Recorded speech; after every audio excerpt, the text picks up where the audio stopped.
guerreiros se preparam para a grande luta. É Jesus o capitão que avante os levará. A milícia dos remidos marcha impoluta, certa que vitória alcançará. Eu quero estar com Cristo, onde a luta se trava. Olá, muito boa noite, tudo bem? Nós estamos aqui reunidos a mais uma live para este culto maravilhoso onde nós dedicamos a nossa família. Então você que está aí conosco ligadinho, vai compartilhando esse vídeo, vai se preparando porque Deus vai falar com você, como vai falar comigo também. E Deus tem grandes coisas, você já pode preparar também o seu copo com água, que assim que nós terminarmos a palavra de Deus, nós vamos ministrar a oração juntamente com o copo com água. Então vai compartilhando, vai chamando a sua família para poder assistir essa palavra, e a palavra de Deus vai falar ao seu coração, como diz, conhecereis a verdade e a verdade vos libertará. Nós vamos para um videoclipe, nós vamos assistir um louvor bem agitado aí com bastante alegria, e assim que terminar o videoclipe eu volto para ministrar a palavra para você, em nome de Jesus. Quem tá feliz aí da glória a Deus! É com alegria, meu irmão! É um ano de mudança, um ano de virada! Siga a sua vida em nome de Jesus, vem começar! Pastores, eu quero vocês aqui, isso, meu filho! Vem, só toma cuidado, hein? Ajuda eu ver aí, ó! Olha aí, ó! Esse é o ano da minha virada. Não importa o que vier, vou enfrentar e vencer. Vou conquistar as promessas de Deus na minha vida, porque só Ele tem a saída, a unção e o poder. Bora lá, bora lá. É uma virada e tudo pode mudar. Basta você ter sua fé, exercitar. Não importa as lutas, tudo em favor da sua vida. Deus transforma o choro em alegria. Venha logo receber agora. Dá uma virada e profetiza a vitória. Dá uma virada e declara que você é um vencedor.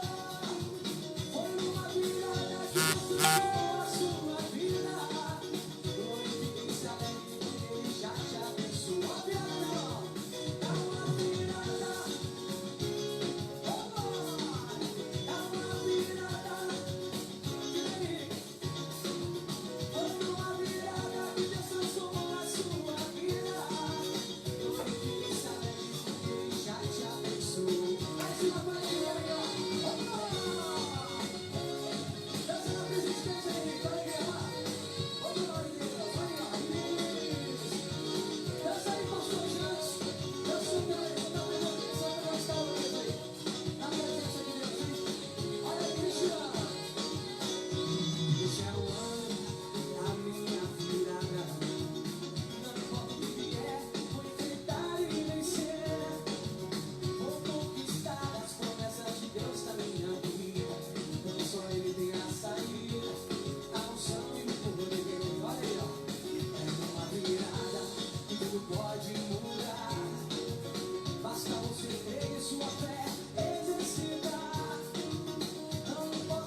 autoridade que é para Jesus. Muito bem, estamos de volta aqui na presença de Deus. Nós acabamos de ouvir esse louvor tão maravilhoso, né? Esse é o ano da nossa vitória. Mesmo diante de tantas circunstâncias, de tantas lutas que o nosso mundo tem enfrentado, mas somos um povo de fé, não é verdade? O justo viverá da fé. E nós temos que chamar a existência que esse ano de 2020 é o ano da nossa virada. E eu tenho certeza que teu coração já está preparado. Deus, ele responde na alegria do coração. Tenho certeza que o teu coração já está cheio da alegria de Deus, para você poder ouvir essa palavra que vai mudar a sua vida e vai mudar a história da sua família.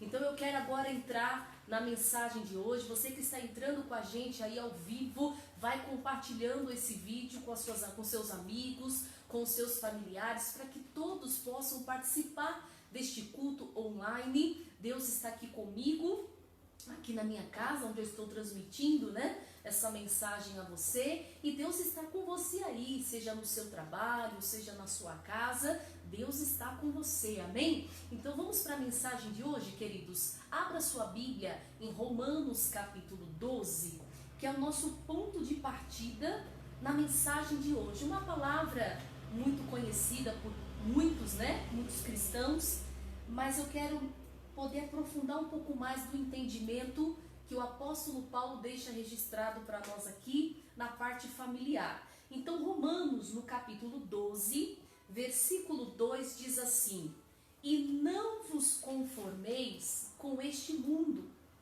mas transformai-vos pela renovação do vosso entendimento, para que experimenteis qual seja a boa, agradável e perfeita vontade de Deus.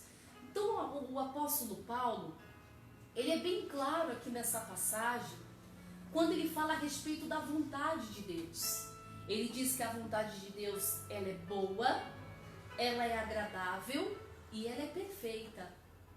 E a única maneira de nós entendermos a vontade de Deus é quando nós renovamos a nossa mente. A Bíblia fala que quando o povo hebreu saiu do Egito, que eles passaram pelo Mar Vermelho, e por longos anos eles ficaram ali rodeando, né, o deserto, tudo isso porque a mente deles ainda era uma mente escrava. Eles não estavam preparados ainda para poder herdar aquela terra que Deus havia prometido a eles. Eles precisaram transformar a mente deles para poder usufruir da terra que Deus tinha preparado. Então, para nós entendermos qual é a perfeita, boa e agradável vontade de Deus, nós precisamos renovar a nossa mente.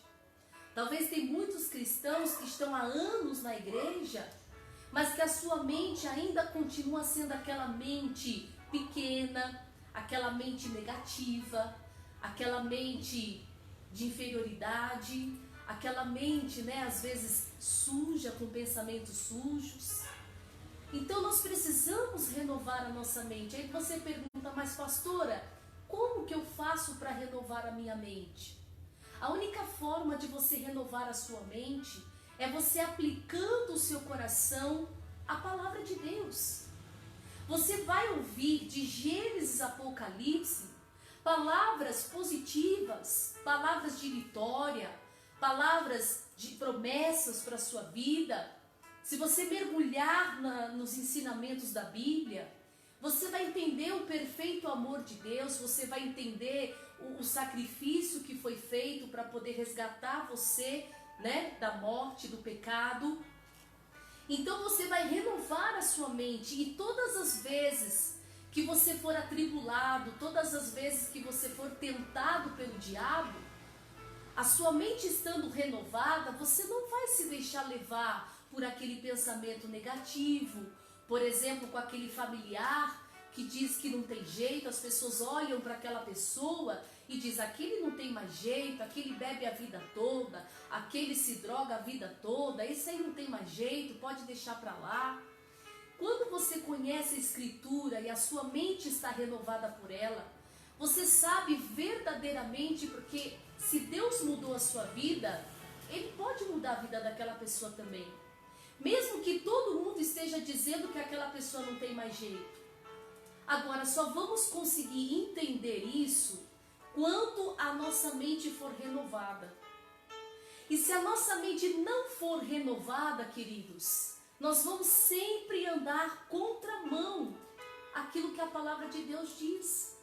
E eu quero mostrar isso para você na primeira carta a Timóteo. Se você está com a sua Bíblia, vamos dar um pulinho lá, porque muitas pessoas, ao ler essa passagem comigo, talvez muitas pessoas podem até não concordar, não vão concordar comigo, né, a pastora, mas não vão concordar com a palavra, porque essa palavra ela é muito atual, né, pelos dias que nós estamos vivendo hoje. Então veja bem o que o apóstolo Paulo diz aqui, né, na primeira carta a Timóteo, capítulo 2, o versículo 1 diz assim: admoesto-te, pois, antes de tudo, que se façam deprecações, orações, intercessões e ações de graça por todos os homens. A pessoa que não tem a mente dela renovada pela palavra, se você chegar para ela e falar para ela orar por uma pessoa que está prejudicando a vida dela, ela não vai compreender. Ela vai falar: eu orar para aquela pessoa que está tentando me prejudicar, que está me humilhando, que está ferindo as minhas emoções, que não está me valorizando, aquela pessoa que verdadeiramente está sendo afetada por alguém. Se você chegar para ela e dizer: olha, ore por aquela pessoa está fazendo mal para a sua família, aquela pessoa está sendo um instrumento do diabo para fazer até uma obra de bruxaria contra a sua família. A Bíblia diz que nós temos que orar, que nós devemos, né, até, como se diz, com ações de graças por todos os homens. Às vezes nós desejamos mal para aquela pessoa que está sendo usada pelo inimigo para tentar separar, às vezes, um casal, para tentar tirar um filho de perto dos pais. Aquele amigo que está enchendo a cabeça do filho, para o filho ser rebelde, para o filho não dar voz aos seus pais. Muitas das vezes nós queremos aquela pessoa longe, nós queremos que aquela pessoa se dê mal na vida dela, desde que não toque nos nossos filhos, não toque na nossa família. Mas, amados, é por isso que muitas vezes nós estamos caminhando e não estamos vendo a mão de Deus operar. Parece que tudo está contrário à nossa vida.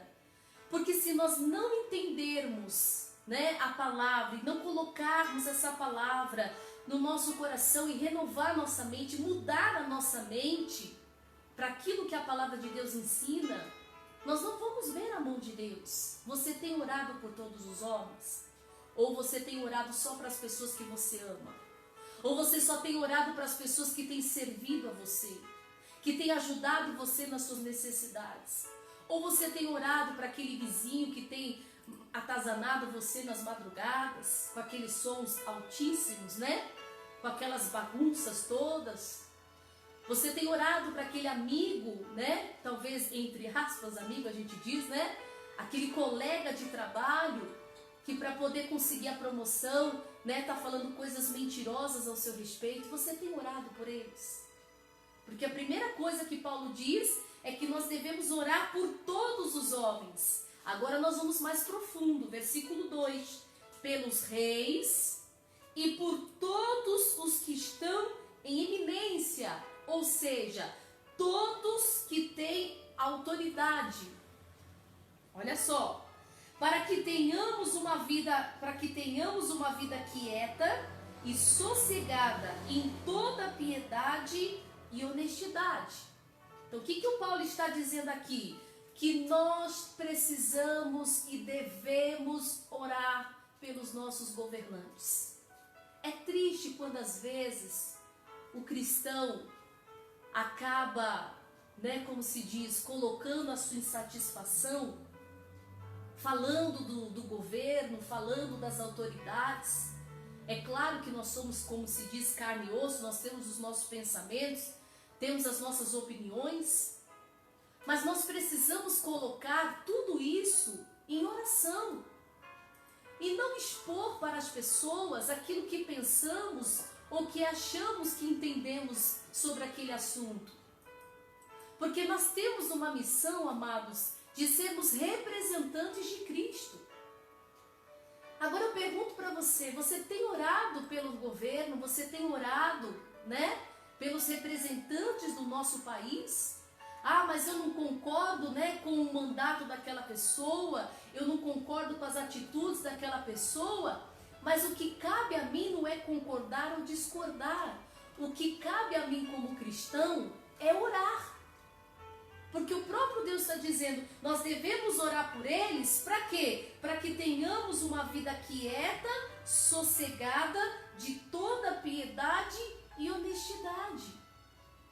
Se nós pararmos, irmãos, de ficarmos com, sabe, com aquelas conversinhas, né, com sugestões contra ou a favor das nossas autoridades, e nós dobrarmos os nossos joelhos pedindo a misericórdia, pedindo que Deus derrame o poder dele para destruir esses espíritos prisioneiros, né, no coração desses políticos que têm colocado o orgulho, que têm colocado a vaidade, que têm colocado a malícia, a maldade, e orarmos para que esses espíritos caiam por terra da vida deles, para que eles sejam libertos e livres para ter um bom governo, para que o Espírito de Deus possa usá-los em cada decisão, em cada atitude que eles vão tomar em relação à nossa nação. Porque às vezes, amados, nós somos egoístas. Nós só oramos para aqueles que nós conhecemos, é a nossa casa, é a oração pelo marido, é a oração pela esposa, que não é errado. É a oração por um filho, por uma filha, por um pai, por uma mãe, que esse é o nosso papel de intercessores pela nossa casa, mas não é só isso. Porque se somos pessoas que não oramos por aqueles que precisam, por aqueles que não conhecemos, por aqueles que conhecemos que tem o quê? Uma autoridade, às vezes o seu patrão é uma autoridade. Você tem orado pelo seu patrão? O nosso líder do ministério é uma autoridade. Você tem orado pela liderança do ministério que você frequenta? Amados, todos aqueles que têm uma autoridade nas mãos foram constituídas pelo Senhor e nós temos o dever de orar por eles e não ficarmos questionando, falando e concluindo o que achamos. Isso é uma mente renovada. Não vos conformeis com este mundo. Não fique com essas rodinhas de conversas que não vão mudar a situação do país, que não vão mudar a sua situação, não vão mudar a situação da sua empresa, não vão mudar a situação do seu setor onde você trabalha, não vai mudar o seu casamento, não vai mudar o seu relacionamento com as pessoas, mas o que vai mudar verdadeiramente é quando você estiver em oração por elas, quando você estiver agradecendo a Deus pela vida delas, agradecendo a Deus pelo seu patrão, agradecendo a Deus pelo nosso governo, agradecendo a Deus pelo nosso ministério, pela liderança do nosso ministério, glorificando a Deus pelo marido, nós esposas, né? Porque nossos maridos são o cabeça da casa, louvado seja Deus pela vida deles. Porque Paulo diz que tem que ser com ações de graças. E avançando o versículo 3 diz, porque isto é bom e é agradável diante de Deus, o nosso Salvador. Como que eu posso saber que a vontade de Deus é boa, perfeita e agradável se eu não renovar a minha mente? Uma pessoa que não tem a mente renovada em Cristo, ela está aí apavorada, ela está aí nervosa, acabando com a saúde dela, né? Com discussões, com contendas, né? Com intrigas e brigas que não levam a lugar nenhum, que não deixa a pessoa dormir à noite, que a pessoa já está pensando simplesmente em acabar com tudo. Renova a sua mente hoje. Deus falou que nós temos que renovar, transformar a nossa mente. E isso não é Deus que vai fazer por nós, é nós que temos que renovar. Nós temos que buscar a palavra, nos encher da palavra. Se você não tem orado por aqueles que te prejudicam, você está contramão da palavra de Deus. Você precisa entrar na mão certa. Porque essa é a vontade de Deus. Versículo 4. Quem quer que todos os homens se salvem e venham ao conhecimento da verdade. Deus, qual que é a vontade de Deus? É que todo homem seja salvo. Aquele que mata, aquele que rouba, aquele que está nas drogas, aquele que está prejudicando o próximo. A vontade de Deus é que essas pessoas sejam salvas. E como é que elas vão ser salvas? Pelo poder da oração. Eu e você somos frutos de oração. Se hoje nós estamos no Evangelho, se hoje nós temos o conhecimento da palavra, é porque alguém dobrou o joelho no chão e orou por muito tempo por nós. Então, se nós não colocarmos no nosso coração que nós temos o dever de orar por todos os homens, seja a posição, seja quem for, nós temos que orar por eles. E não orarmos simplesmente para que a pessoa pague o que ela está fazendo, orar para que, como se diz, ela realmente encontre, como se diz, algo que venha destruir a vida dela, porque ela está destruindo a vida do outro. Não, você orar pela misericórdia. Você orar pela salvação daquela pessoa, porque essa é a vontade de Deus. E vamos continuar aqui, versículo 5. Porque há um só Deus e um só mediador entre Deus e os homens, Jesus Cristo, o homem, ou seja, Jesus Cristo, ele nos une a Deus. É ele que nos une a Deus. Então nós temos Jesus, orarmos em nome de Jesus para que as pessoas que nós conhecemos, como se diz, as nossas lideranças, os nossos governos, sejam unidos a Deus. Tem mais, versículo 6. O qual se deu a si mesmo em preço de redenção por todos, para servir de testemunho a seu tempo, para o que digo a verdade em Cristo não minto, Paulo está dizendo. Fui constituído pregador, apóstolo, doutor dos gentios na fé e na verdade. Quero, pois, que os homens orem em todo lugar, levantando mãos santas, sem ira e nem contenda. Então eu não posso, por exemplo, orar por uma pessoa com meu coração cheio de ira, com meu coração cheio de contenda. Porque aí não vai ser uma oração de fé. Vai ser uma oração, amados, que não vai chegar aos ouvidos do Pai. Mas por que muitas das vezes essa ira, essa contenda está no coração do homem? E ela está se deixando levar por isso? Porque a mente dela não está sendo renovada. Nós precisamos renovar a nossa mente. Deixa eu dar um exemplo bíblico para você, em Jonas. Aí nós vamos finalizar aqui a nossa mensagem, só como exemplo, Jonas, um homem de Deus, que teve uma missão de levar a palavra de Deus ao povo de Nínive. Mas era um povo perverso, era um povo mau. Então Jonas falou, mas o que eu vou fazer lá? Vou perder minha vida lá? Não, Deus só sabe, eu não vou não. Ele fugiu de Deus, foi parar na boca do peixe. Ele se arrependeu, Deus trouxe ele de volta. E olha bem a confissão de Jonas aqui no capítulo 4, no versículo 8, quando de repente o Jonas vai pregar a palavra lá para o povo de Nínive.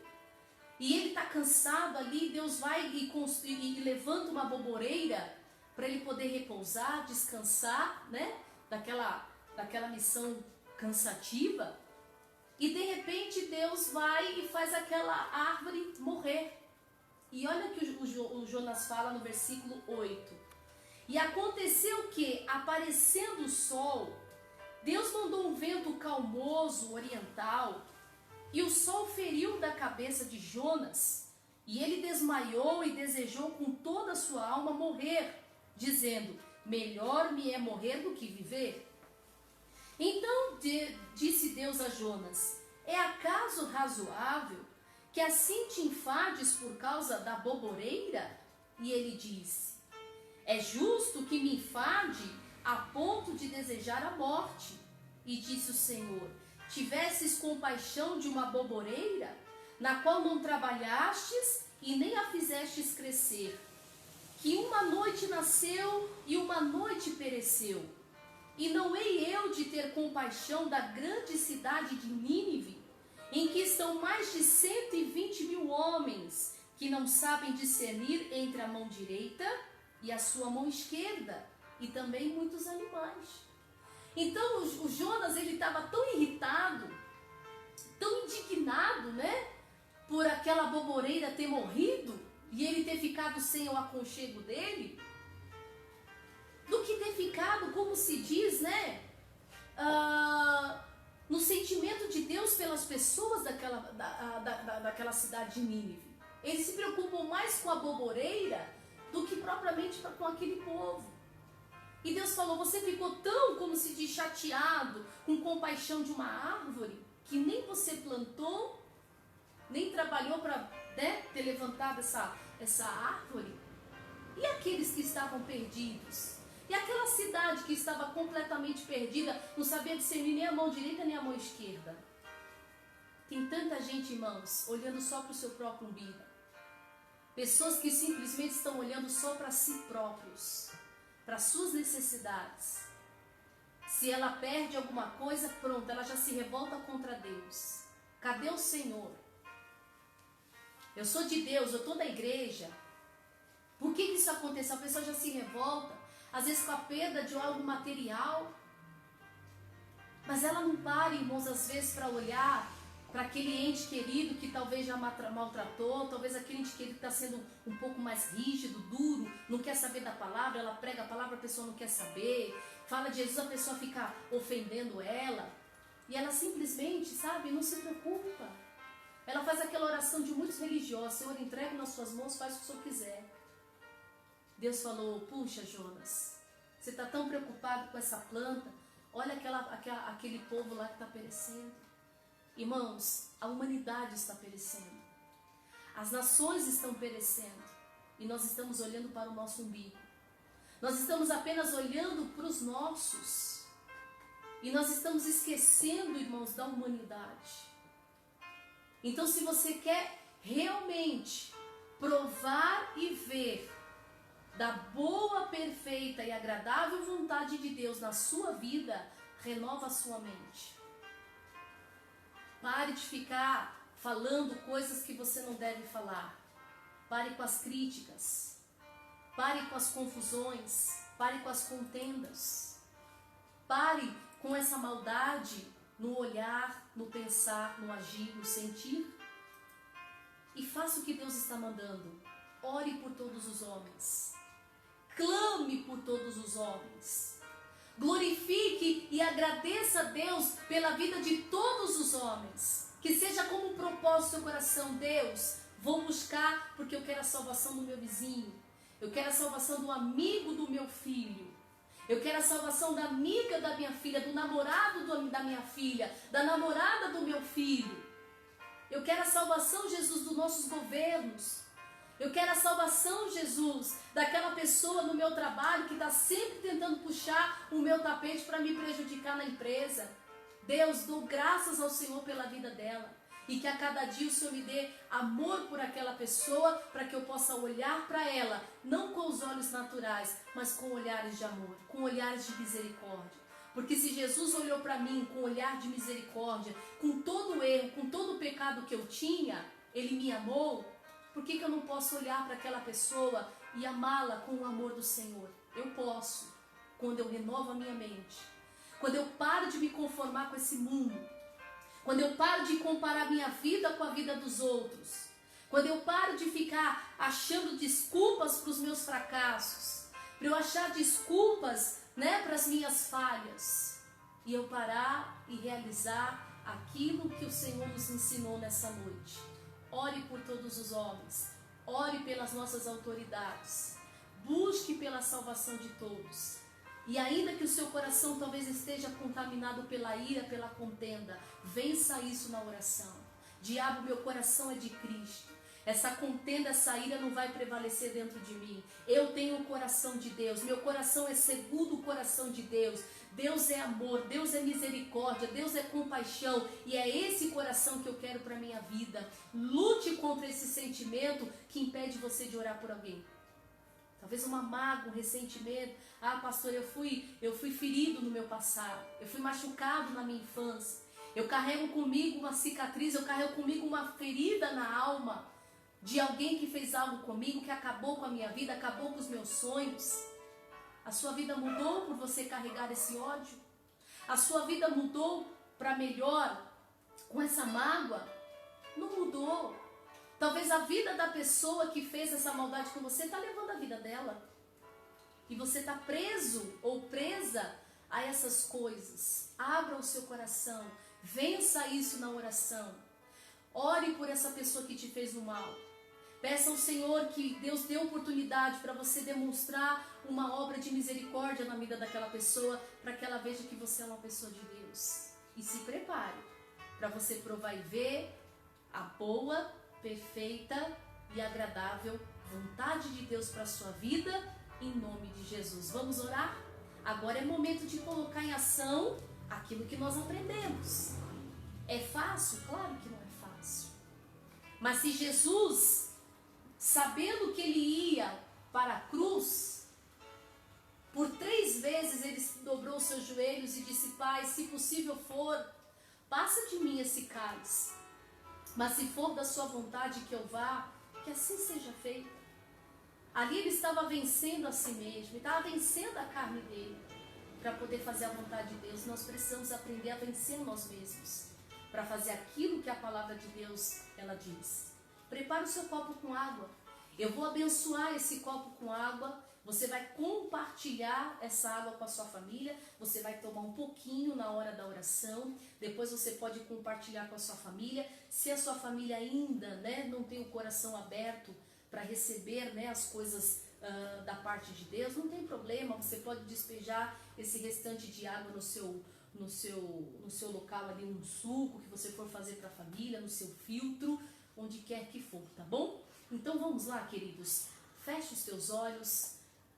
Pai querido e Pai amado, obrigado, Senhor, por essa palavra, Deus, tão maravilhosa, que faltou tempo, Pai, para falarmos tantas coisas, mas eu creio que o que falamos até aqui, Pai, foi o suficiente para que esta pessoa entendesse, Pai, o quanto é importante ela abrir a mente dela para as Escrituras, Pai. Caminhamos muitas das vezes na contramão da palavra, fechando, Deus, os nossos corações para aquelas obras que Deus nos ensinou a fazer.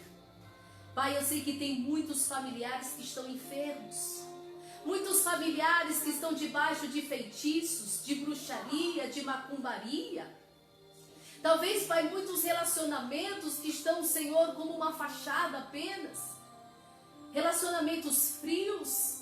Jesus, relacionamentos sem alegria, sem, meu Deus, misericórdia. Jesus, visita essa casa, Pai, onde estão passando por grandes aflições financeiras. Famílias que estão sendo bombardeadas pela depressão, pelo pânico, pelo medo desse momento difícil que estamos passando. Pai, quantas pessoas, Senhor, estão abatidas, porque perderam um ente querido, Pai, não se conformam de ter perdido aquela pessoa. Deus, vem com esse Espírito Santo maravilhoso, que ficou aqui conosco no mundo para nos ensinar a verdade, e consolar e confortar o nosso coração nos momentos de perda, nos momentos difíceis, Pai. Eu te apresento esta água e te peço, coloca nas moléculas dessa água o remédio para consumir, destruir, Pai, toda a semente do diabo na vida desta pessoa. Pai, que quando ela participar desta água, onde estiver uma enfermidade, que ela fique curada. Onde estiver um espírito opressor, que ela fique livre. Creia nisso, toma posse dessa bênção, em nome de Jesus, para a glória do Pai. Participe.